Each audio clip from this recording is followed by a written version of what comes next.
أعوذ بالله من الشيطان الرجيم. بسم الله الرحمن الرحيم.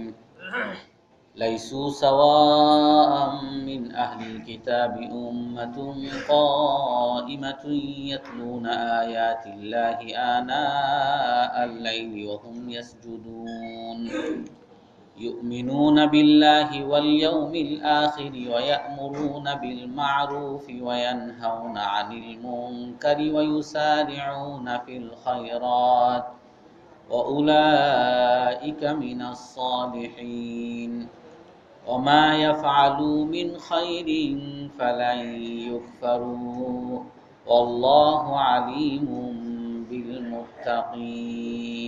صدق الله العظيم. আল্লাহ তাআলা বলেন, তারা সমান নয়। কিতাব ওয়ালাদের এক জাতি, তারা সর্বদা স্থিতিশীল এবং রাতের অনেক সময় আল্লাহ তাআলার আয়াত পাঠ করে এবং তারা নামাজ পড়ে। তারা আল্লাহর প্রতি বিশ্বাস রাখে, আখিরাত বা পরকালের দিবসের উপরেও বিশ্বাস রাখে এবং তারা ভালো কাজের আদেশ করে এবং মন্দ কাজ থেকে নিষেধ করে এবং কল্যাণমূলক কাজে তারা প্রতিযোগিতা করে, আর তারাই নেককারদের অন্তর্ভুক্ত। আর যে সমস্ত ভালো কাজ তারা করে অবশ্যই তার প্রতি অকৃতজ্ঞতা প্রকাশ করা হবে না বা তা অস্বীকার করা হবে না, এবং আল্লাহ তাআলা খোদা বিরু সম্পর্কে অনেক অবগত। তো এখানে আল্লাহ তাআলা তার আগের দুই আয়াতে বা আগের বেশ কিছু আয়াতে কিতাব ওয়ালাদের মধ্যে যারা খারাপ অর্থাৎ ইহুদি, তাদের সম্পর্কে আল্লাহ তাআলা বলেছিলেন যে ইহুদি কিছু আছে, তারা নিজেরা কাফের, ইসলামকে তো বিশ্বাস করেই না, বরং তারা ইসলামের ক্ষতি করার জন্য, ইসলামের শত্রুতা পোষণ করার জন্য সবসময় লেগেই থাকে। আর তারা যেহেতু ইসলামের সবসময় শত্রুতা করে, তারা আল্লাহ তাআলার আয়াতকে অস্বীকার করে, নবীগণকে তারা হত্যা করছে, আর এই কারণে তাদের উপরে আল্লাহ তাআলা আযাবও দিয়েছেন। দুইটা আযাবের কথা গত আয়াতে গেছে যে আল্লাহ তাআলা তাদের উপরে অপমান নিক্ষেপ করে দিয়েছেন এবং দারিদ্রতা অভাবও তাদের উপর নিক্ষেপ করে দিয়েছেন। যারা খারাপ ইহুদিদের মধ্যে বা কিতাব যাদেরকে দেওয়া হয়েছে তাদের মধ্যে যারা খারাপ, তাদের বিবরণ গেছে। তো এরপরে আল্লাহ তাআলা বলতেছেন যে তারা সমান না। অর্থাৎ আমাদের মধ্যে অনেক সময় একটা ধারণা এরকমই যে ইহুদি তো আমার চরম শত্রু, খ্রিস্টান আমার চরম শত্রু, হিন্দু আমার চরম শত্রু। সাহাবায়ে কেরামের যুগেও সাহাবায়ে কেরাম যারা ওই যুগে মুশরিক বা কাফের ছিল তাদেরকে চরম শত্রু ভাবত। এমনকি একবার আবু সুফিয়ান, যে কাফেরদের বড় নেতা ছিল, সে একবার মদিনায় আসে সন্ধি করার জন্য। তো কিছু সাহাবী তাকে হত্যা করার জন্য তৈরি হয় যে এত বড় একটা ইসলামের শত্রু, কাফেরদের নেতা, তাকে এখন বসে পেয়েছি, মদিনায় আসছে, এখন তাকে হত্যা করে ফেলি। এমনকি বেলাল রাদিয়াল্লাহু তাআলা আনহুও তাকে উদ্দেশ্য করে, আবু সুফিয়ানকে উদ্দেশ্য করে কটুবাক্য বলেছিল যে আল্লাহ শত্রুকে পাওয়া গেছে, এখন তাকে কিছু একটা করো। তো ওই সময় হযরত আবু বকর রাদিয়াল্লাহু আনহু, আব্বাস রাদিয়াল্লাহু তাআলা আনহু অনেক রাগ হয়ে গেছে তাদের উপর যে তোমরা একজন নেতার সাথে এরকম আচরণ করতে পারো না। রসুলের কাছে যখন যায়, রসুলও সেই ক্ষেত্রে বাধা দেয় যে সে কাফের হোক, কিন্তু তার সাথে খারাপ আচরণ করতে পারবা না, সে যেহেতু নিরাপত্তা নিয়ে আসছে, নিরাপত্তা তাকে দাও। কেন? কারণ সেই সময় আবু সুফিয়ান যদি নিহত হইত অথবা আব্বাস রাদিয়াল্লাহু আনহু বদরের যুদ্ধে উনি আটক হন, মুসলমানদের হাতে আটক হন, বন্দী হন। এরকম ৭০ জন কাফেরদেরকে মুসলমানরা বন্দী করে। আর তাদেরকে যখন বন্দী করা হয় তখন আনসারীদের নেতা সাদ ইবনে মুআজ রাদিয়াল্লাহু আনহু উনি বলতে থাকেন,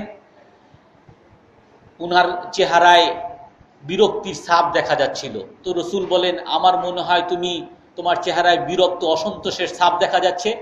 তখন সাদ ইবনে মুআজ রাদিয়াল্লাহু তাআলা আনহু বলেন, হে আল্লাহর রসুল, যেই সমস্ত মুশরিকরা কুরাইশরা আপনাকে মারছে, সাহাবাদেরকে মারছে, আপনাদের ঘর থেকে বের করে দিছে, সমস্ত সম্পদ দখল করে নিছে, আপনি কিভাবে তাদেরকে আটক করতেছেন, কেন তাদেরকে হত্যা করেন না? তো রসুল সাল্লাল্লাহু আলাইহি ওয়াসাল্লাম ওই সময় বলেছিলেন যে আমি মানুষকে হত্যা করার জন্য দুনিয়াতে আসি নাই। আরো স্পষ্ট করে আর এক হাদিসের মধ্যে আসছে, ওয়াহশি যে নাকি ওই হামজা রাদিয়াল্লাহু তাআলা আনহুকে হত্যা করেছিল উহুদের যুদ্ধে, তাকে মক্কা বিজয়ের পরে সে তায়েফে পালিয়ে যায়।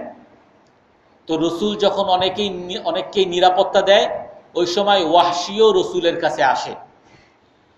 তো যখন রসুলের দরবারে সেই ওয়াহশি ইবনে হারব যখন আসে, তো তখন কিছু সাহাবী বলতেছিলেন, হে আল্লাহর রসুল, এই যে আপনার চাচার হত্যাকারীকে পাওয়া গেছে, নির্মমভাবে যে হত্যা করেছিল তাকে পাওয়া গেছে, আপনি অনুমতি দেন তাকে হত্যা করে ফেলি।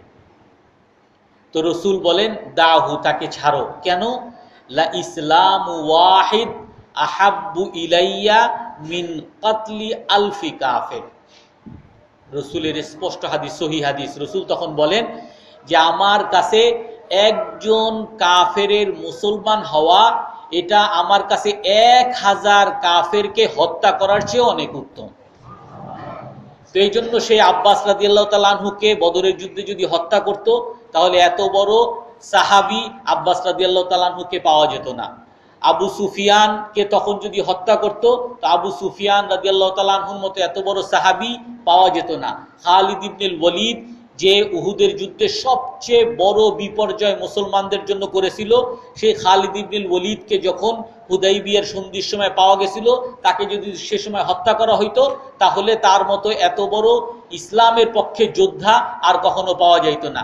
সেই ওয়াহশিকে যদি সে সময় হত্যা করা হইতো, তাহলে ওয়াহশি, মুসাইলামা ইবনুল কাজ্জাব, ইয়ামামা যুদ্ধে বিরাট এক যুদ্ধ হয়েছিল, মুসলমানদের অনেক হতাহত হয়েছে। সেই সময় সেই মিথ্যা নবুয়তের দাবিদার মুসাইলামা ইবনুল কাজ্জাবকে হত্যা করছে এই ওয়াহশি ইবনে হারব। এই জন্য এত বড় বড় সাহাবীদেরকে যদি সেই সময় হত্যা করা হইতো, তাহলে ইসলামের শত্রু ছিল ঠিক আছে, সেই সময় যদি হত্যা করা হইতো, এত বড় বড় সাহাবী পাওয়া যেত না। এই জন্য আমাদের একটা সাধারণ ধারণা যে কাফের সে হলো ইসলামের চরম শত্রু, সে আর কখনো ভালো হতে পারবে না, এরকম একটা ধারণা আমাদের কল্পনার মধ্যে। তো আল্লাহ তাআলা এই ধারণার বিরুদ্ধে বলতেছেন যে আমরা ইহুদি চরম খারাপ, এরা জীবনে এদের আশাও করা যায় না, ভালো হওয়ার আশাও করা যায় না, এরা কোনোদিন আবার ইসলামের পক্ষে কথা বলবে কল্পনাও করা যায় না, এরা চরম শত্রু। তো আল্লাহ তাআলা এখানে বলতেছেন ওই ইহুদিদেরকে, তাদের যারা নবীদেরকে হত্যা করছে তাদের উপরে আল্লাহ তাআলা অপমান নাজিল করছেন, তাদের উপরে অভাব নাজিল করছেন, সেই ইহুদিরাও সবাই সমান না, লাইসু সাওয়া, তারাও সমান না। ওই ইহুদিদের মধ্যেও কিছু দল আছে, তারা উম্মাতুন কাইমা, তারা অটল জাতি, রাতের অন্ধকারে তারা কোরআন তেলাওয়াত করে এবং তারা নামাজ পড়ে। এই আয়াত নাজিল হওয়ার ক্ষেত্রে কিতাবের মধ্যে তাফসির ইবনে কাসির অন্যান্য বইয়ের মধ্যে যেটা আসছে, আব্দুল্লাহ ইবনে সালাম বড় ইহুদি পণ্ডিত ছিলেন, সালাবা ইবনে সাইয়ানা, এরকম বেশ কিছু ইহুদি তারা মুসলমান হয়। তো একটা বড় দল মুসলমান হওয়ার পরে ইহুদি পণ্ডিতরা বিশেষ করে তারা বলা শুরু করছে, হা উলা লাইসা খিয়ারুনা, এই যে যারা ইহুদি ছিল মুসলমান হয়েছে তারা ভালো মানুষ ছিল না, ইহুদিদের মধ্যে ভালো মানুষ ছিল না। যদি তারা ভালো হইতো তাহলে তারা কখনো ইহুদি ধর্ম ত্যাগ করতো না, তারা ভালো না, এই জন্য তারা ইহুদি ধর্ম ত্যাগ করছে, এদেরকে এমনি আমরা খারাপ বলছি, এমনি তাদেরকে ইহুদি ধর্ম থেকে বাদ দিতাম, এখন তারা নিজেরা চলে গেছে, এরা হলো সব খারাপ। তো আল্লাহ তাআলা তাদের উত্তরে এই আয়াত নাজিল করতেছেন যে না, ইহুদিদের মধ্যে যারা ইসলাম গ্রহণ করছে তাদের মধ্যে কিছু আছে যে তারা রাতের অন্ধকারে আল্লাহ তাআলার আয়াতকে তেলাওয়াত করে এবং নামাজ পড়ে এবং আল্লাহ তাআলাকে, আল্লাহ এবং আখিরাতের উপর ঈমান আনে, বিশ্বাস করে এবং ভালো কাজের আদেশ করে, অসৎ কাজ থেকে নিষেধ করে এবং কল্যাণমূলক কাজে তারা প্রতিযোগিতা করে, আর এরা সকলে ভালো মানুষ, আল্লাহ তাআলার সার্টিফিকেট। এবং এই আয়াতে শানি নুজুলের মধ্যে আরেকটা হাদিস আসছে যে একবার রাসূল সাল্লাল্লাহু আলাইহি সাল্লাম সাহাবায়ে কেরাম এশার নামাজের জন্য অপেক্ষা করতেছেন। তো রসুল কোনো এক বাসায় গেছেন, সেখান থেকে আসতে আসতে দেরি হয়েছে। তো সাহাবায়ে কেরাম নামাজের জন্য অপেক্ষা করতেছিলেন। রসুল সেই সময় ছিল, রসুলই ইমাম ছিলেন, আর রসুল যতক্ষণ পর্যন্ত না আসতেন নামাজ দাঁড়াইতো না। তো রসুল যেহেতু দেরি করছেন, সাহাবায়ে কেরাম অপেক্ষা করতে করতে অনেক রাত হয়ে গেছে এবং সাহাবায়ে কেরামের মধ্যে কিছু সাহাবা এরকম ঘুমিয়েও পড়ছেন, তন্দ্রা আসতে আসতে ঘুমিয়েও পড়ছেন। তো সেই মধ্যরাতে রসুল আসছেন, আর তখন একামত হইছে, নামাজ পড়ছেন।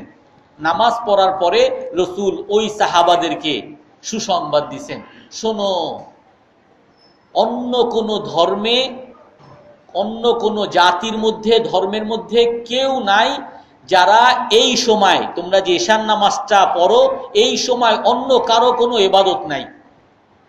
ইহুদি খ্রিস্টানদের তাদের ইবাদত আছে সকালবেলা অথবা ভোরবেলা অথবা সূর্য অস্ত যাওয়ার আগে, কিন্তু এশার সময় আমরা যে ইবাদত করি, আমরা যে নামাজ পড়ি, এই সময় কারো ইবাদত নাই। এই জন্য তোমরা যে এই সময় অপেক্ষা করতেছো, এটা একটা স্পেশাল, আল্লাহ তাআলার কাছে বিশেষ গুরুত্ব বহন করে। তো এই তাদের গুণাগুণ বয়ান করতে গিয়ে অনেকগুলো কথা এর মধ্যে আসছে যে তার এক হলো তারা অটল থাকে, মানে ভালো মানুষ কারা, উলাইকা মিনাস সালিহিন, তারা ভালো মানুষ। আমি যদি ভালো মানুষ কি ভালো মানুষ না, যদি আমি মাপতে চাই, আমাকে যদি আমি যাচাই করতে চাই, এই হলো আপনার মাপকাঠি। আমি ভালো মানুষ হতে হলে এক নম্বর হলো আমাকে অটল থাকতে হবে। আমাকে যখন লোভ আসছে যে অনেক টাকার ঘুষ, আমি সেই ঘুষে চলে যাই কিনা, অনেক টাকার লোভ আসছে সুদ, বিরাট ব্যবসা, আমি সেই সুদে চলে যাই কিনা, সুন্দরী এক নারীর আহ্বান আসছে, আমি সেই খারাপ কাজের দিকে চলে যাই কিনা, নাকি আমি সবসময় অটল থাকি। ভালো মানুষের প্রথম গুণ হলো তারা সবসময় অটল থাকে, কখনো হারাম কাজ তাদের দ্বারা হবে না, ভালো মানুষের সর্বপ্রথম গুণ। দ্বিতীয় গুণ হলো ইয়াতলুনা আয়াতিল্লাহি আনা আল্লাইল, তারা তো দিনের বেলা নামাজ পড়বেই, শেষ রাতে তারা নামাজ পড়বে। রাতে কোনো হাদিসে আসছে যে মাগরিব আর এশার মধ্যে তারা নামাজ পড়বে। মাগরিব আর এশা এটাও একটা ফজিলতপূর্ণ সময়, এই সময় নফল নামাজ পড়া এটাও আল্লাহ তাআলার কাছে অনেক গুরুত্ব বহন করে। রাতের বেলা নামাজ পড়বে, মাগরিব এশা তো আছে, এর পাশাপাশি ভোর রাতে মাগরিব এশার মাঝখানে এই সময় তারা নামাজ পড়বে, অর্থাৎ ফরজ নামাজের পাশাপাশি তারা বিরাট একটা অংশের নফল নামাজও পড়বে। 2 নম্বর গুণ। 3 নম্বর গুণ হলো ইউমিনুনা বিল্লাহি ওয়াল ইয়াউমিল আখির, তারা সব সময় আল্লাহকে বিশ্বাস করবে এবং আখিরাতকে বিশ্বাস করবে। শুধু মুখে আল্লাহকে বিশ্বাস করা না, শুধু মুখে আখিরাতকে বিশ্বাস করা না, বরং কাজে বলবে আমি আল্লাহকে বিশ্বাস করি। আমি মাপে যদি কম দেই, তো আমি যদিও মুখে বলি আমি আখিরাতকে বিশ্বাস করি, আমি আমার কাজে বলে দিলাম যে আখিরাতকে আমি বিশ্বাস করি না। আখিরাতকে যদি বিশ্বাস করতাম তাহলে আমার এই মাপে কম দিলে পুলিশকে যেমন আমি ভয় পাই, মোবিল কোর্টকে যেরকম ভয় পাই, ফেরেশতারা তো আমার এটা লিখে রাখতেছে, ভিডিও করে রাখতেছে, আমাকে কাল কিয়ামতের দিন ধরে ফেলবে। তো আমি যদি আখিরাতকে বিশ্বাস করতাম, কখনো মাপে কম দিতে পারতাম না, কখনো ঘুষ খেতে পারতাম না, কখনো মানুষের উপরে জুলুম করতে পারতাম না। আল্লাহর উপরে যদি আমার বিশ্বাস থাকতো, কখনো আল্লাহ তাআলার আদেশকে লঙ্ঘন করতে পারতাম না। তারপরে শুধু এতটুক না, আমরা অনেকেই মানে ভালো মানুষের সংজ্ঞা আমরা সীমাবদ্ধ করে ফেলি। বাস অনেকে তাহাজ্জুদ পড়ে, বড় আল্লাহর ওলি, বড় নামাজি, কিন্তু তার ঘরের মধ্যে টিভি, সিনেমা, নাটক ফাটক সবই চলে, তারা আমরা আল্লাহর ওলি বানায় ফেলাই। এক হলো যে আমরা নামাজ তো আছেই, নফল নামাজ তো আছে, পাশাপাশি গুনাহ থেকে বাঁচতে হবে। এখন গুনাহ থেকেও বাঁচে, নামাজও পড়ে, এখন আমরা তারে খুব একেবারে বড় বানিয়ে ফেলি, যে তার কাজকর্মের মধ্যে দেখা যায় যে আখিরাতের বিশ্বাস তার মধ্যে নাই, সেও আল্লাহর ওলি না। ভালো মানুষ হতে হলে আখিরাতের বিশ্বাস, আল্লাহর বিশ্বাস এগুলো থাকতে হবে। এর পাশাপাশি ওয়ায়ামুরুনা বিল মারুফ, সে শুধু এমন না যে শুধু মসজিদে আসে, নামাজ পড়ে, আবার বাসায় যায়, বাসায় গিয়ে জিকির আজকার করে। ছেলেরা কি করে, মেয়েরা কি করে, এইগুলোর দিকে সে আর তাকায় না। মেয়ে তার ইচ্ছা মতো বেপর্দায় চলে, ছেলে তার ইচ্ছা মতো নামাজ না পড়ে ঘুরে বেড়ায়, তার এদিকে আর চোখ যায় না, সেও ভালো মানুষ না। ভালো মানুষ হলো যে নিজেও ঠিক থাকে, ওয়ায়ামুরুনা বিল মারুফ, ভালো কাজের আদেশ করবে, ওয়ায়ানহাউনা আনিল মুনকার, এবং খারাপ কাজ থেকে নিষেধ করবে। শুধু ভালো কাজের আদেশই করবে না, নামাজ পড়ো বাবা, নামাজ পড়ো। আর সে যে সিনেমা দেখে, সে যে অন্য মেয়েদের সাথে ই করে, সেইগুলোর ব্যাপারে সে নিষেধ করে না। অথবা অবাধ মেলামেশা তার ঘরের মধ্যে হয়, সেই ব্যাপারে নিষেধ করে না। তার ঘরের মধ্যে বিভিন্ন কি বলে বিজাতি অনুষ্ঠান হয়, এগুলোর ব্যাপারে সে নিষেধ করে না। তার বিবাহ শাদীতে তার কি বলে যত অনুষ্ঠান, এগুলোর মধ্যে অবাধ মেলামেশা, নাচ গান, যত ধরনের অপকর্ম আছে এগুলো হয়, এগুলো সে কিছুই বলে না। যে একটু নামাজ, আমি তো তসবিহ নিয়ে থাকি, আর আমার ছেলে মেয়েরা একটু তো বিয়ের মধ্যে একটু করবেই, একটু দুষ্টুমি তো করবেই, চাচা তো ভাই বোন সবাই একটু একসাথে হয়েছে, একটু তো আড্ডা মারবেই, এটা আর কি এমন কি সমস্যা না। সে ভালো কাজের আদেশও করবে, ওয়ায়ানহাউনা আনিল মুনকার, আর খারাপ কাজের নিষেধও করবে। ওয়ায়ুসারিউনা ফিল খায়রাত, এইটা আমাদের অনেকের মধ্যেই নাই। আর কি, সে ভালো কল্যাণমূলক কাজে সবসময় প্রতিযোগিতা করবে। যে ভাই মসজিদে টাকা লাগবে, একটু টাকা দেন, ঠিক আছে নেন হুজুর। আজকাও হুজুরে ধইরা আমারে একটা বিরাট বিপদে ফেলায় দিছে, মানুষের সামনে হাও বলতে পারি না, নাও বলতে পারি না। ফজরের সময়, এখন সকালবেলা, অনেক সকালে ফজর নামাজ পড়া লাগে, শীতের মধ্যে নামাজ পড়তে অনেক কষ্ট, তাও ঝামেলাটা সাইরা আসি। এখন অফিসে আসি, চলো আগে ঝামেলাটা সাইরা আসি। অর্থাৎ ভালো কাজ করে, নামাজ পড়ে, রোজা রাখে, ভালো কাজের আদেশ করে, অসৎ কাজের নিষেধ করে, সবই করে, কিন্তু সে অসন্তুষ্ট চিত্তে করে, খুশি মনে করে না, বোঝা মনে করে করে। সে নামাজও পড়ে কিন্তু বোঝা মনে করে, সে দানও করে কিন্তু বোঝা মনে করে, কিন্তু সে সদকাও করে বোঝা মনে করে, ছেলে মেয়েদেরকে আদেশও করে বোঝা মনে করে করে, খারাপ কাজ থেকে নিষেধও করে বোঝা মনে করে করে। না, সে ভালো মানুষ না। ভালো মানুষ সে ওয়ায়ুসারিউনা ফিল খায়রাত, সে ভালো কাজে সবসময় প্রতিযোগিতা, খুশি মনে কে কত বেশি করবে, খুশি মনে সবসময় আমি করব। মসজিদে টাকা লাগবে, হ্যাঁ আমি দিব, কেউ না দেখ, কারো বলতে হবে না, আমি দিব। আমার ছেলে মেয়েদেরকে নামাজ আমি বলবো, এখানে একটা খারাপ কাজ হইতেছে, আমার ছেলে এখানে গুনাহ হইতেছে, আমি গিয়ে বলবো। সবসময় সে ভালো কাজে অগ্রগামী থাকে। আল্লাহ তাআলা তাদের ব্যাপারে ওয়াউলাইকা মিনাস সলিহিন বলতেছে, তারা হলো নেককার, ভালো মানুষ। তো ভালো মানুষ আমরা যদি ওই যে সংজ্ঞায়িত করে ফেলি, সীমাবদ্ধ করে ফেলি কোনো একটা জায়গায়, তো সেটা ঠিক হবে না। ভালো মানুষ হতে হলে এই সব কিছু লাগবে। শুধু কোনো একটা পাওয়া গেলেই সে ভালো মানুষ, তাকে আল্লাহ তাআলা ভালো মানুষ বলেন নাই। এই সব কিছু থাকা লাগবে, তখনই সে ভালো মানুষ। তারপরে আল্লাহ তাআলা বলতেছেন ওমা ইয়াফআলু মিন খাইরিন ফালাই ইউকফারু। এটা নিয়ে আগামী সপ্তাহে কথা বলি। আল্লাহ তাআলা আমাদের সবাইকে আমল করার তৌফিক দান করেন। আরো কোনো প্রশ্ন আছে? জি। সম্মেলন বা মাহফিল হলো, এখানে বললো যে নবীজি বিলাত নিয়ে আসছে মাজারে, রোজা শরীফে খাওয়া পড়ে, এনে বলতে যে তোমরা এটা জিয়ারত করো। আরো আছে যে সুল মুবারক নিয়ে আসছে পাঞ্জাবের টুকরা, বলতে যে নবীজি ইসমাইলে হাজির হয়ে গেছে, সামনেও তা থেকে পিছনেও তা থেকে। আচ্ছা, এটা আমরা আগে বলেছিলাম, রসুলকে এসে একজন, এক হাদিসের মধ্যে, বুখারী শরীফের হাদিস, এক তাইম গোত্র বা একটা গোত্র এসে রসুলকে বলতেছেন ইয়া সাইয়্যিদানা, হে আমাদের নেতা, এতটুকুই বলছেন। আপনি আপনি নেতাদের সন্তান, আপনি আমাদের নেতা, এরকম একটা শব্দ বলছেন শুধু। রসুল বলছেন কি, লা তাতুরুনি কামা আতারাতিন নাসারাল মাসিহ ইবনে মারইয়াম, খ্রিস্টানরা যেরকম ঈসা আলাইহিস সালামকে সম্মান করতে গিয়ে আল্লাহর ছেলে বানিয়ে ফেলছে, আমাকে তোমরা অতি সম্মান কেউ করতে যাবা না। খ্রিস্টানরা তারা কাফের কেন? কারণ তারা তাদের নবী ঈসা আলাইহিস সালামকেই সম্মান করে, সম্মান একটু বেশি করছে, করতে করতে আল্লাহর ছেলে বানিয়ে ফেলছে। তো আল্লাহর রসুল বলছেন যে তোমরা আমাকে, খ্রিস্টানরা যেরকম ঈসা আলাইহিস সালামকে অতি সম্মান করছে, আমাকে সেরকম অতি সম্মান করবে না, আমাকে আল্লাহর পর্যায়ে নিয়ে যাবে না, বরং তোমরা আমাকে ডাকলে বলবে আবদুল্লাহ ওয়া রাসূলুল্লাহ। আমাকে যদি কখনো সম্বোধন করো, সম্বোধন করবে হে আল্লাহর বান্দা, হে আল্লাহর রসুল, এতটুকু বলবে। আমাকে এমন কোনো সম্বোধন করবে না আমাদের নেতা বা এরকম কোনো সম্বোধন বা আমাদের সাহায্যকারী, যেই সম্বোধনের সাথে আল্লাহ তাআলার সম্বোধনের সাথে মিলে যায় এরকম কোনো সম্বোধন করবে না।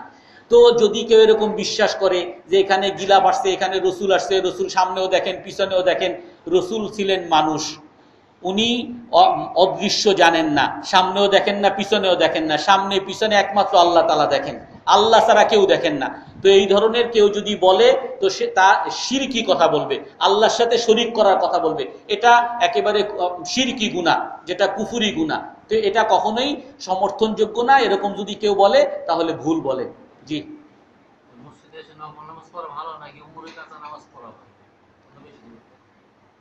মসজিদে এসে নফল নামাজ পড়া মানে কি অন্যান্য নামাজের সাথে না, যে কোনো সময় মসজিদে হোক বাসায় হোক নাকি? একটা হাদিস তো আছে, লা তাজালু বুয়ুতাকুম কুবুরা, তোমরা তোমাদের ঘরকে কবরস্থান বানাবা না। অর্থাৎ সমস্ত নফল নামাজ বাসায় এসে পড়তে, মসজিদে এসে পড়তে নিষেধ করছে। কিছু নামাজ ঘরের মধ্যেও রাখতে হবে। আমি ঘরেও নামাজ পড়বো কিছু, আসার আগেও কিছু নামাজ পড়বো, যাওয়ার পরেও কিছু নামাজ পড়বো। কিন্তু আমাদেরটা পুরো উল্টো হয়ে গেছে, আমার ঘরে সব জায়গায় সিনেমা চলে। আমি যদি কোথায় নামাজ পড়বো, নামাজ পড়লে মানুষের সিরিয়ালের সমস্যা হবে, আর না হয় নাটকের সমস্যা হবে, আর না হয় এই জন্য আমার মসজিদ হলো, বাসা হলো আনন্দের জায়গা বা যেটাকে কি বলেন একটু বিনোদনের জায়গা, আর মসজিদ হলো নামাজের জায়গা। তো আল্লাহ রসুল এটা নিষেধ করছেন যে তোমরা তোমাদের ঘরকে কবরস্থান বানাবে না। আর বাকি আপনার যেটা উদ্দেশ্য সেটা হলো আমরা নফল নামাজ পড়ার ক্ষেত্রে উমরি কাজা পড়বো নাকি নফল পড়বো। আপনার এখানে উত্তম হবে যদি আমরা উমরি কাজা থাকে উমরি কাজা পড়া। উমরি কাজার মধ্যে যেমন আমরা তাহিয়াতুল মসজিদ পড়ি, মসজিদে ঢুকলেই এর সম্মানে 2 রাকাত নামাজ পড়া, এটাও একটা সুন্নত, বা ওযু করার পরে 2 রাকাত নামাজ পড়া, এটাও সুন্নত। আপনি যদি ওই মসজিদে ঢুকার যে নফল নামাজটা আছে এটা যদি আপনি উমরি কাজা পড়েন আর সাথে যদি মসজিদে ঢুকার নামাজেরও নিয়ত করেন, আপনার ওই নফলেরও সওয়াব হবে, সাথে সাথে আপনার ফরজ আদায়েরও সওয়াব হয়ে যাবে। এই জন্য উত্তম হলো উমরি কাজাটা যদি আমার থেকে থাকে অবশ্যই সেটা পড়া, এবং এর মধ্যে নফলের নিয়ত করলে নফলের সওয়াবও পাওয়া যাবে।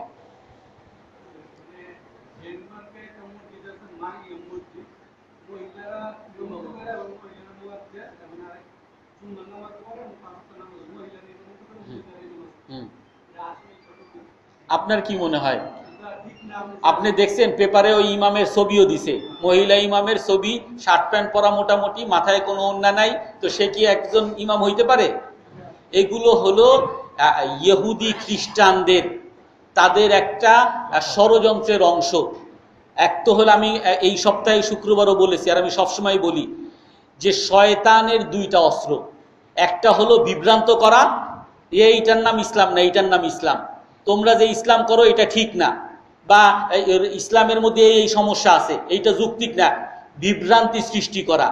আর একটা হলো আপনার মন মতো আপনাকে মজা কিছু দিয়ে দেওয়া, এই মজা, সিনেমায় মজা, নাটকে মজা, যৌনতায় মজা, এগুলোর পিছনে লাগো। 2টা অস্ত্র শয়তানের।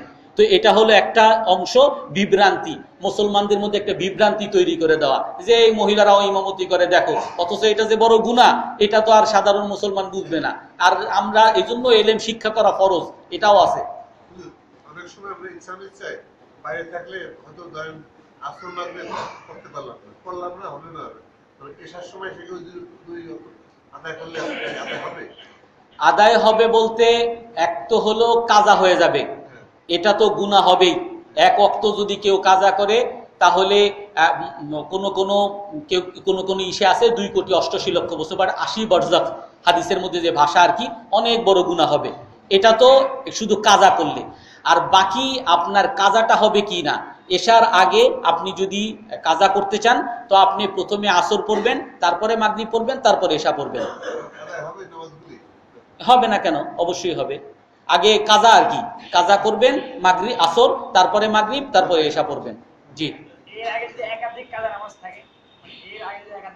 একাধিক এখানে একটু বিষয় আছে যে আপনার যদি কাজা, আজকে যে কাজা করছেন এইটা যদি 5 ওয়াক্ত না যায় তাহলে আপনাকে সিরিয়াল ঠিক রাখতে হবে। অর্থাৎ আপনি মাগরিব আর আসর মাগরিব 2টা কাজা করছেন, এখন যদি আপনি এশা পড়েন, এশার পরে আপনি মাগরিব, আসর আর মাগরিব পড়তে চান, তখন সেই এশাটা আর হবে না। এই সিরিয়াল আপনাকে মেনটেন করতে হবে। আগে আপনি আসর পড়বেন, তারপরে মাগরিব, তারপরে ঈশা। কিন্তু এই সিরিয়াল মেনটেন করা এটা আপনার থাকবে না যদি 5 ওয়াক্ত নামাজ পাস হয়ে যায়। অর্থাৎ আপনি আজকে আসরটা পড়েন নাই, কিন্তু এই কাজাটা আপনি মাগরিবের সময় পড়তে পারেন নাই, এশার সময়ও পড়তে পারলেন না, ফজরের সময়ও পড়তে পারলেন না, জোহরের সময় পড়তে পারলেন না, পরের দিন আসরের পরে তখন যদি আপনি পড়েন তখন এইখানে আর সিরিয়াল মেনটেন করা লাগবে না, আপনি এমনি আসর নামাজটা পড়তে পারবেন। এই জন্য উত্তম হলো যে আমার আজকে যদি আসর আর মাগরিব কাজা হয়, আমি আসর আর মাগরিবই পড়বো আজকে সিরিয়াল ঠিক রাখার জন্য। বাকি আমি উমরি কাজা যখন পড়বো তখন আমি এই নিয়ত করব, আমার আগের যে উমরি কাজা, আমার জীবনের সর্বপ্রথম আসর আমি কাজা করতেছি, সর্বপ্রথম মাগরিব কাজা করতেছি, এইভাবে নিয়ত করব। আর এগুলো ছোটখাটো মাসলা, এগুলো সব বইয়ের মধ্যে আছে, আপনারা এগুলো সবারই পড়া দরকার। পরে ইসলামী বিধান মোটামুটি সব মাসলাগুলো দৈনন্দিন যা আছে এগুলো কোরআন হাদিসের আলোকে আছে, পেয়ে যাবেন। অনেক সময় মানুষ মারা গেলে তার পাশে আগরবাতি জ্বালায় দেয়, এবং কি কবরস্থানে নেওয়া পর্যন্ত আগরবাতি জ্বালায় রাখে। দেখা গেছে যে মাটি দেওয়ার পরেও যেগুলি জ্বলতে সেগুলি গাইতে আসে। আর একটা প্রশ্ন জানতে চাইছি যে আমাদের অনেক সময় যে বাপ মা অনেক দোয়া করে, তোমার সহযোগ বলে বা প্রতিষ্ঠা বলে তার বিরাহ মা তোমার প্যারিস হয়, কারণ আমরা মুক্ত করে অনেকে বলি না, তখন বলি আমি, তখন সে আমার বাপ মার জন্য দোয়া করলাম না ইমাম সাহেবের বাপ মার জন্য দোয়া করলাম। আচ্ছা আচ্ছা, প্রথম হলো আগরবাতি, এইটাই তেমন মনে হয় কোনো সমস্যা নাই। আগরবাতি একটু সুগন্ধির জন্যই করে, আর এর দ্বারা অন্য কোনো উদ্দেশ্য থাকে না। হ্যাঁ, এখানে যদি কারো এরকম উদ্দেশ্য আসে যেখানে আগুনকে পূজা করা বা আগুনকে সম্মান করা, এরকম যদি কোনো বিষয় আসে তাহলে অবশ্যই সেটা নিন্দনীয়। বাকি স্বাভাবিকভাবে এরকম মনে হয় কেউ করে না।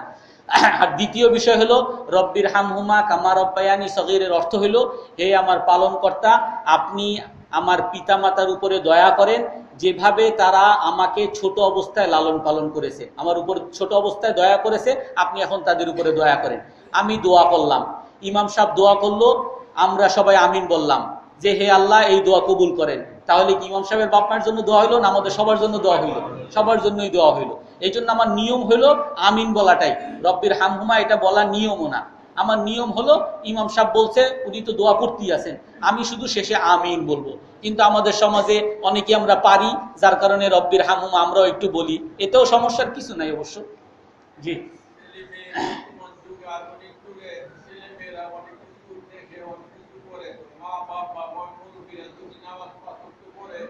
তারপরে যদি তাহাজ্জুদ নামাজ পড়ে, তো এই নামাজের মধ্যে ছেলে মেয়েরা একটু যদি নাম তাহলে ওই নামাজের মধ্যে দোয়া করতে পারে যে আমার ছেলে মেয়েরা আল্লাহ যে পূর্ণভাবে তিনি আসক্ত করতে, এ সমস্ত তো আপনি যে বক্তব্য করছেন যে এই ধরনের ঘরের মধ্যে টিভি চলে ওই জন্য আবার তাহাজ্জুদ করে এই ধরনের নামাজ মিলে। আমি মূল্যায়ন দেই না, আমি বলছি আল্লাহ তাআলা বলছেন ভালো মানুষ কাকে বলে, ভালো মানুষ হওয়ার জন্য এই সমস্ত শর্ত লাগবে। হ্যাঁ, আমি আমার ছেলে মেয়েদের জন্য দোয়া করব, আমি এমনও দোয়া করতে পারি হে আল্লাহ আপনি আমারে সাঁতার শিখায় দেন, অথচ আমি কোনোদিন গিয়ে নদীতে আমি কোনোদিন সাঁতারের প্রশিক্ষণ নেই নেই, আর আমি যদি দোয়া করে ওই নদীতে নামি, আল্লাহ কি আমারে পার করায় দিবেন, আমি কি ডুবে ডুবে মরবো? তো আমার দোয়া সেই দোয়াই কার্যকর হবে যে এই দোয়ার সাথে আমার আমল থাকবে। আমি আমার ছেলে মেয়েকে তারবিয়াত করলাম না, তাদেরকে ভালো মন্দ শিখাইলাম না, আখিরাতের বিশ্বাস তাদেরকে শিখাইলাম না, অথচ আমি শুধু দোয়া করতেছি হে আল্লাহ তাদেরকে ভালো করেন, আমার এই ভালো করার এই দোয়ায় কোনো কার্যকর হবে? অবশ্যই দোয়া করব। দোয়ার সাথে সাথে আমার ছেলে মেয়েদেরকেও বলতে হবে, আমার দায়িত্ব এটা, ছোটবেলা থেকেই তাকে শিখাইতে হবে। নামাজের এই জন্যই আল্লাহ রসুল বলছেন, কেন বলছেন? আল্লাহ রসুল জীবনে কোনোদিন কাউকে আঘাত করেন নাই, মারেন নাই, কিন্তু আল্লাহ রসুল বলছেন তোমাদের সন্তান যখন 7 বছরের হয় তখন তোমরা তাদেরকে মুরু আবনা আকুম নামাজের আদেশ করো, আর যখন 10 বছর হয় তোমরা মারো, নামাজ যদি না পড়ে মারো।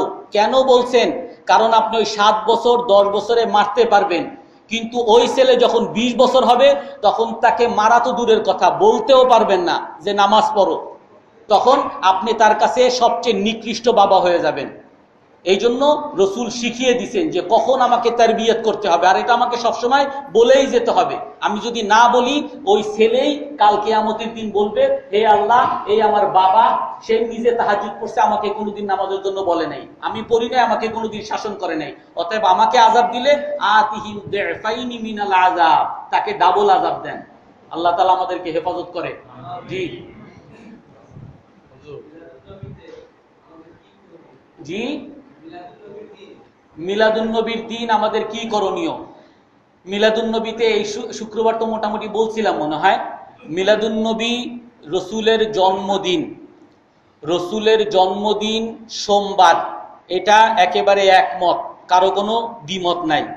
এবং রসুলের জন্মদিন সেটা কি 12ই রবিউল আউয়াল, আর আদৌ কি রবিউল আউয়াল মাসে রসুলের জন্ম হয়েছিল, এই ব্যাপারে বিভিন্ন মত আছে। কিন্তু 12ই রবিউল আউয়াল রসুলের যে মৃত্যু হয়েছে এটা সবার কাছে একমত, এখানে কোনো দ্বিমত নাই। তো আমি সেই রসুলের জন্মদিন উপলক্ষে কোনো সাহাবায়ে কেরাম বা রসুল নিজে, আমাদের কোনো রেওয়ায়াত নাই, হাদিস নাই যে আমরা যেভাবে জন্ম দিবস পালন করি সেরকম রসুল নিজে করছেন অথবা সাহাবায়ে কেরাম জন্ম দিবস পালন করছেন। কেউ কেউ একটা হাদিসের কথা বলে যে রসুল জন্মদিবস পালন করছেন, কি যে রসুল সোমবার দিন নামাজ পড়েন, মুসলিম শরীফের হাদিস। তো রসুলকে জিজ্ঞাসা করছেন সোমবার দিন আপনি কেন রোজা রাখেন? তো রসুল বলছেন এই দিন আমি রোজা রাখি কারণ এই দিনে আল্লাহ তাআলা আমার কাছে ওহী পাঠিয়েছেন, এবং আরো একটা কারণে আমি রোজা রাখি, সেটা কি যালিকা ইয়াউমুন উলিদতু ফীহি, এই সোমবারে আমার জন্ম হয়েছে, এই উপলক্ষেও আমি রোজা রাখি। অর্থাৎ যদি রসুল এটা রসুল বলছেন রোজা কেন রাখেন, শুকরিয়া স্বরূপ রোজাটা রাখেন। মূল হলো সোমবার রোজা রাখেন, সেদিন ওহী আসছে, এবং অন্য হাদিসে আসছে সোমবার রোজা রাখো তোমরা কারণ সোমবার দিন তোমাদের আমল উত্থাপন হয় আল্লাহর কাছে, বৃহস্পতিবার তোমাদের আমল উত্থাপন হয়। অতএব আমি চাই সোমবার দিন আমি যেন রোজাদার থাকি যখন আমার আমল আল্লাহর কাছে উত্থাপন হয়। রোজা রাখার মূল উদ্দেশ্য হলো আমার আমল উত্থাপনের সময় আমি রোজাদার থাকা। কিন্তু এর পাশাপাশি একটু রসুল বলছেন যে এই দিন আমার জন্ম হয়েছে, এই খুশিতেও বা এই শুকরিয়া স্বরূপও আমি রোজা রাখি। এটা জন্ম দিবস পালন করা না, তারপরে যদি ধরেও নি জন্ম দিবস উপলক্ষে রসুল কিছু করছেন, রোজা রাখছেন, তো আমরা ওই জন্ম দিবস উপলক্ষে কে রোজা রাখি? বা ওই দিন রসুলের মৃত্যু দিবস, শোক দিবস আমরা কে পালন করি? এই জন্য জন্ম দিবসে আমাদের দায়িত্ব, যেটা বর্তমানে জন্ম দিবস পালন করা এটা ইসলাম সমর্থিত না, এটা একটা বিজাতি, খ্রিস্টানদের একটা ধর্মীয় জিনিস। তারা ঈসা আলাইহিস সালামের জন্ম দিবসকে ধর্মীয় ক্রিসমাস ডে হিসেবে তারা পালন করে। এই জন্য জন্ম দিবস পালন করা ইসলামে নাই। এবং আমরা আরো ভয়ঙ্কর যেটা বলি, জন্ম দিবস বা ঈদে মিলাদুন্নবী শব্দ বলি, জন্ম দিবসের ঈদ। ঈদ হলো রসুল বলছেন তোমাদেরকে আল্লাহ তাআলা ইন্নাল্লাহা কাদ আবদালাকুমা বিখাইরিম মিনহুমা, তোমাদেরকে আল্লাহ তাআলা দুইটা ঈদ দিয়েছেন, এর বাইরে আর কোনো ঈদ আল্লাহ তাআলা দেন নাই। একটা হলো ঈদুল ফিতরের ঈদ, আর একটা কোরবানির ঈদ। এর বাইরে অন্য কোনো ঈদ, অন্য কোনো অনুষ্ঠান, অন্য কোনো উদযাপন ইসলাম সমর্থিত না, বিজাতিদের অনুষ্ঠান। এই জন্য আমরা সেটাকে একটা ঈদ বা অনুষ্ঠান উদযাপন বলতে পারি না। হ্যাঁ, এই দিন আমাদের করণীয় কি? রসুলের সিরত জানা, যদি এরকম হয় রসুলকে নিয়ে আলোচনা, এটা শুধু ওই দিন না, সবসময় রসুলের উপরে দুরূদ পড়া, এটা শুধু ওই দিন না, সবসময় রসুলের উপরে দুরূদ পড়া, এটা আমরা করতে পারি। এমনি ভাবে রসুল সাল্লাল্লাহু আলাইহি সাল্লামের উত্তম আদর্শ, এগুলো আমাদের জানতে হবে, ওটাই আমাদের মূল বিষয়। রসুলকে মানা, আদর্শ জানা এবং মানা, যেটা আমরা এই শুক্রবার মোটামুটি বিস্তারিত বলেছি। জি, বেশি হয়ে গেছে, আপনার পর আপনি শেষ। জি বলেন।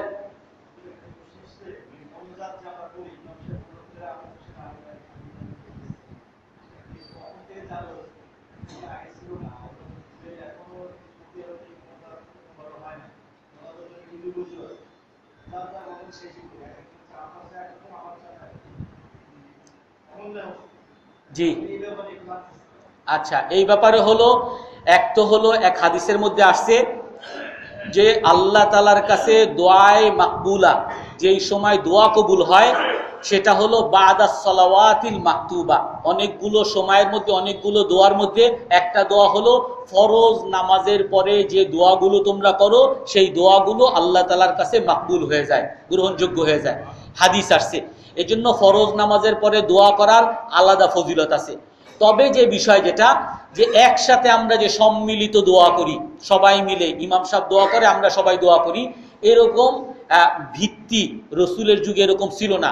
সবসময় আমরা যেরকম করি এরকম করতেন না। হ্যাঁ, সম্মিলিত অনেক দোয়ার রেওয়ায়েত আসছে। অনেক সময় রসুল এরকম বয়ান করতেছিলেন, একজন এসে বলছে, হে আল্লাহর রসুল, এরকম বৃষ্টি হচ্ছে না, তো রসুল এরকম সবাইকে নিয়ে সম্মিলিত দোয়া করছেন। সম্মিলিত দোয়া আসছে এবং নামাজের পরে দোয়ার কথাও আসছে। তো এই ক্ষেত্রে আমাদের মধ্যে কিছু এদিকে চলে যায় আর কিছু এদিকে চলে যায়, মাঝখানে আমরা আবার থাকতে পারি না। কিছু মানুষ আছে, তারা বলে যে ইসের পরে, নামাজের পরে কোনো দোয়াই নাই, এই জন্য সমস্ত দোয়া বন্ধ। অনেকে নামাজ পড়ার সাথে সাথে দাঁড়িয়ে যায়, যে দোয়া টোয়া কিছু নাই, না দোয়াও নাই আর কিচ্ছু নাই, একা একাও দোয়া করে না। তো এরাও একটু বাড়াবাড়ি করে। আবার কিছু আছে যে নামাজের পরে দোয়াই যদি না করলাম তাহলে নামাজই তো হইল না, দোয়া আসার আবার নামাজ হয় কেমনে, এরকম বিশ্বাস যারা করবে তারা বেদাত করতেছে। হ্যাঁ, যদি এই জন্য ওলামায়ে কেরাম এখন বলেন যে অবশ্যই দোয়ার ক্ষেত্রে যদি কেউ দোয়া করতে চায়, দোয়া তো ভালো জিনিস, কিন্তু দোয়াটা যেন সব সময় না হয়। আমরা যেমন একেবারে 5 ওয়াক্তই দোয়া করি, এরকম দোয়া করলে মানুষের মধ্যে একটা এরকম ধারণা চলে আসে যে এইটা মনে হয় একটা নামাজেরই অংশ, বা এটা না করলে মনে হয় কোনো একটা গুনাহ হয়। বা কেউ যদি কথার কথা, আমি যদি আজকে দোয়া ছেড়ে দেই যে আজকে দোয়া হবে না, বা এমনি নামাজে দাঁড়িয়ে গেলাম, হ্যাঁ কি ব্যাপার আপনি দোয়া করতেছেন না কেন, নতুন ইমাম আইছেন নাকি, নতুন আলেম আইছেন নাকি, এরকম একটা ধারণা। এই জন্য আমাদের সবার কাছে এটা ক্লিয়ার হইতে হবে যে নামাজের পরে দোয়াটা কোনো জরুরি বিষয় না, নামাজের কোনো অংশ না। দোয়া করলেও হয় আর দোয়া না করলেও কোনো ক্ষতি নাই। মূল দোয়া হলো একা একা দোয়া করা। হ্যাঁ, নামাজের পরে দোয়া কবুল হয়, সেটা হলো একা একা। একত্রে হয়তো করতে পারি, কিন্তু এটা জরুরি বিষয় কিছু না। এইটা সবার কাছে ক্লিয়ার থাকা দরকার। এই জন্য আমাদের ইমাম সাহেবদেরও একটা দায়িত্ব আছে। আমরা মাঝে মধ্যে ছাড়তে পারি, কিন্তু ছাড়তে পারি না ফিতনার ভয়। হয়তোবা দেখা যাবে যে একদিন ছেড়ে দিলাম, আরো 10 জনে উঠে দাঁড়াইলো, পরে দেখা গেল হাজী সাহেব বললো যে কি ব্যাপার হুজুর, আপনি আবার নতুন এক জিনিস করলেন, নতুন আর এক ঝামেলা শুরু করলেন। আচ্ছা, হ্যাঁ, সেটা মাসলা নাই, ফিতনার ভয় আমরা করি।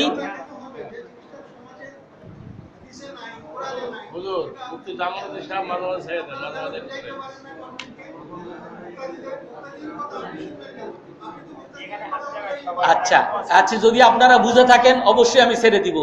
যেমন এইটা একটা আছে, এবং আরো একটা বড় সুন্নত যেটা আমরা করি না সেটাও বলি। ফরজ নামাজের পরে 3 তাসবিহ আদায় করা। আমরা করি হয়তো ফজর নামাজের পরে এবং আসর নামাজের পরে আমরা 3 তাসবিহ, 33 বার সুবহানাল্লাহ, 33 বার আলহামদুলিল্লাহ, 34 বার আল্লাহু আকবার। এটা প্রতি নামাজের পরেই সুন্নত, প্রতি নামাজের পরে সুন্নত। কিন্তু এটাও আমরা করি না। দেখা যাবে যে একদিন আমি যদি করি বা দোয়া একটু দেরিতে হইল, 10 জনে 10 কথা শুরু করবে। তো এই জন্য আপনাদের যদি সবার কাছে ধারণা ক্লিয়ার হয়, আপনারা যদি অন্যরাও যদি কেউ এই ব্যাপারে ফিতনা করতে চায়, আপনারা যদি মনে করেন হ্যাঁ আমরা সবাইকে বুঝাইতে পারবো, হ্যাঁ ছোটখাটো এগুলা মুস্তাহাব নিয়ে মানে এই জন্য আমি একদিন বলছিলাম যে মতবাদ করা, ইন্নামাল মুমিনুনা ইখওয়া ফাসলিহু বাইনা আখাওয়াইকুম, আল্লাহ তাআলা বলছেন যে তোমরা মানুষের সাথে সুসম্পর্ক রাখো, ঐক্য থাকা এটা হলো ফরজ, ঐক্য হলো ফরজ, সবার মধ্যে একতা থাকা। আর এই নামাজের পরে দোয়া করা বা দোয়া না করা এটা হলো একটা মুস্তাহাব, করলেও মুস্তাহাব বা না করলেও কোনো গুনাহ নাই, এরকম একটা বিষয়। তো এরকম একটা মুস্তাহাব বা মুবাহ জায়েজ একটা বিষয় নিয়ে এমন যেন না হয় যে মানুষের মধ্যে একটা বিভক্তি তৈরি হলো, হারাম কাজ করে ফেললাম, বিভক্তি তৈরি করে ফেললাম। এই ভয়ে যাতে বিভক্তি তৈরি না হয়, এই জন্য ছোটখাটো জায়েজ জিনিস হইলেও আমরা এগুলো করি, কিন্তু যাতে বড় ধরনের ফিতনা না হয়। হ্যাঁ, আপনারা যদি এইটা স্বীকৃতি দেন, নিশ্চয়তা দেন যে এই ধরনের কোনো ফিতনা হবে না, কোনো বিভক্তি হবে না, আমরা সবাই এক, অবশ্যই ইনশাআল্লাহ আমরা সুন্নত বা জিন্দা করা 100 শহীদের সওয়াব। জি, সর্বশেষ প্রশ্ন। জি, অবশ্যই হাদিসে আছে আর দুআউ মুখুল ইবাদা, দোয়া সমস্ত ইবাদতের মগজ। আর দুআউ সিলাহুল মুমিন, দোয়া হলো মুমিনের অস্ত্র। সব আছে, নামাজের পরে দোয়া কবুল হয় এটাও আছে। সমস্যা হলো শুধু ওই জায়গায় যে নামাজের পরে সম্মিলিত দোয়া করি আমরা, যেটা ধারাবাহিক সব সময় করি এবং জরুরি মনে করি, এটাই হলো বেদাত। জি, সর্বশেষ আপনি বলেন কি? হিন্দুদের একটা কালচার, কোনোদিনই না। এটা একটা হিন্দু সংস্কৃতি। এটা যদি আমরা করি, এর দ্বারা আমাদের কমপক্ষে একটা হলো যে খ্রিস্টান বা বিজাতির সাথে সাদৃশ্য রাখে, সে তার অন্তর্ভুক্ত, কাফের হয়ে যাওয়া। আর একটা হলো কমপক্ষে কবিরা গুনাহ হওয়া, বড় গুনাহ, এর মধ্যে কোনো সন্দেহ নাই। সুবহানাকাল্লাহুম্মা বিহামদিকা আশহাদু আল্লা ইলাহা ইল্লা আনতা আস্তাগফিরুকা ওয়া আতুবু ইলাইক।